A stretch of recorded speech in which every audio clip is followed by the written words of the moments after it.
അല്ല, അത് കയ്യിൽ ഫോണിൽ ആ കണക്ക് പരിശോധിച്ചാൽ അറിയും. 2021 തെരഞ്ഞെടുപ്പ്, 2016 തെരഞ്ഞെടുപ്പ്, 2011 തെരഞ്ഞെടുപ്പ്, അത് പരിശോധിക്കുമ്പോൾ UDF വോട്ട് കുറയുന്നില്ല. ആർക്കാ വോട്ട് കുറയുന്നത്? ഓരോ ഘട്ടങ്ങളിലും വോട്ടുകൾ കുറഞ്ഞു വന്നത് CPM-നാണ്. ഇപ്പോൾ 14,000 വോട്ടിന് ഡിഫറൻസാണ്.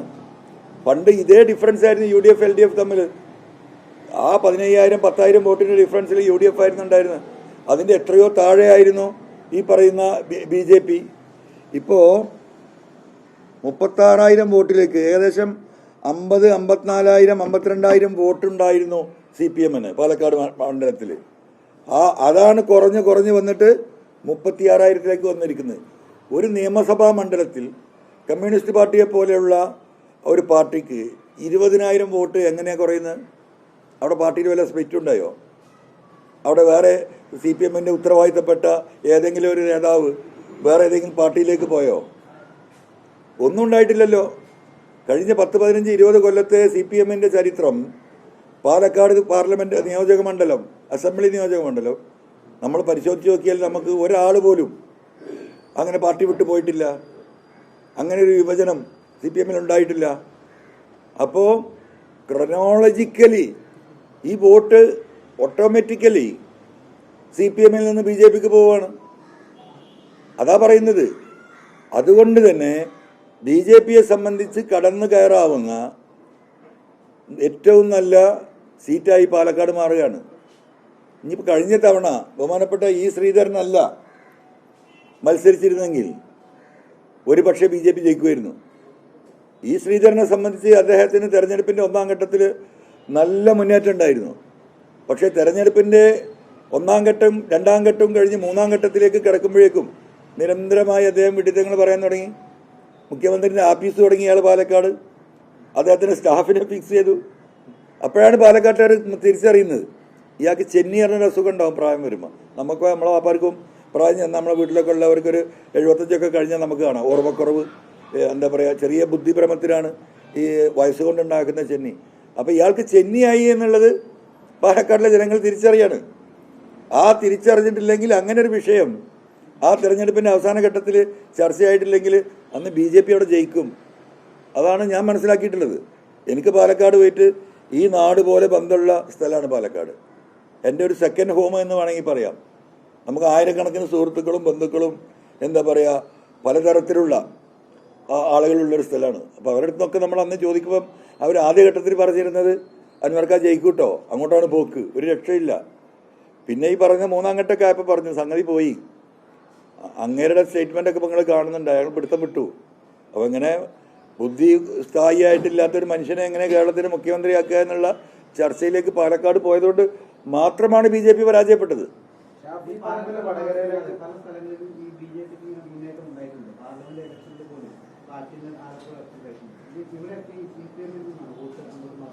അല്ല, അത് പരിശോധിച്ചാൽ കാണാലോ. പിണറായിയുടെ നിയോജക മണ്ഡലത്തിൽ കണ്ണൂർ ജില്ലയിൽ എത്ര വോട്ടാണ് പോയത്? പോയത് മുഴുവൻ കമ്മ്യൂണിസ്റ്റുകാരെ വോട്ടല്ലേ? ഈ തെരഞ്ഞെടുപ്പിൽ ഏറ്റവും കൂടുതൽ CPM-ന് അല്ലെങ്കിൽ ഇടതുപക്ഷത്തിന് വോട്ട് നഷ്ടപ്പെട്ട എവിടെയാ?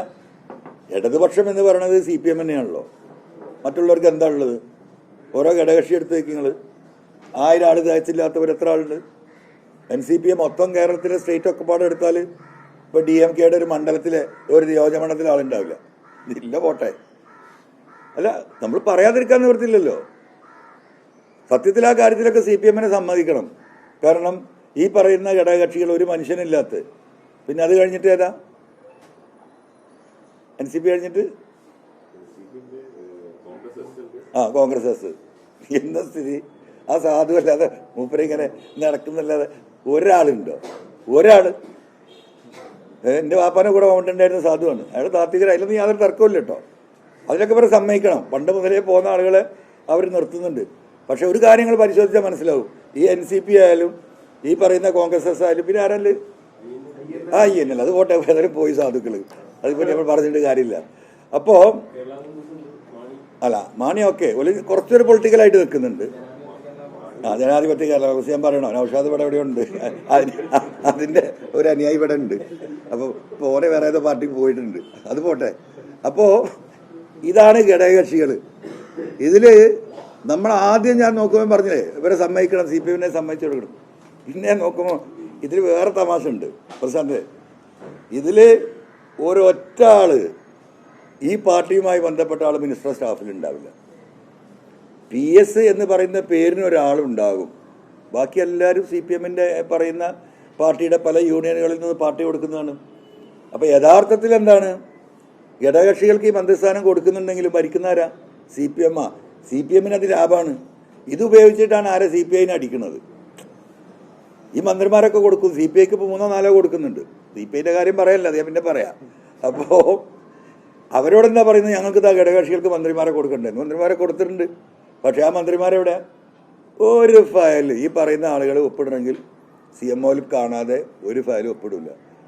അപ്പോൾ എന്താണ്, ഈ മന്ത്രിമാർക്കൊക്കെ ഒരു കാറ് വിട്ട് ഇങ്ങനെ നടക്കാം, നല്ല ഭക്ഷണം കഴിക്കാം, അത്യാവശ്യം വലിയ കുഴപ്പമില്ലാത്ത നല്ലൊരു ബംഗ്ലാവ് ഉണ്ടാവും.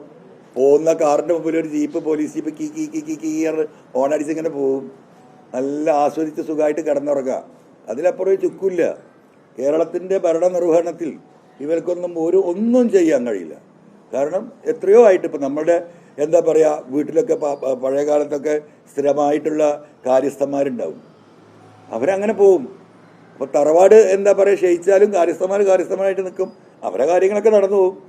കാണുന്നവർക്ക് എന്താ, ഭയങ്കര സംഭവമാണ്, ഒരു ചുക്കുണ്ടാവില്ല എന്ന് പറഞ്ഞ കാര്യസ്ഥന്മാരുടെ എന്താ പറയുക അവസ്ഥയിലാണ് ഈ ഇടതുപക്ഷത്തിലെ ഈ മന്ത്രിമാരൊക്കെ. ഇതൊരു വസ്തുതയാണ്.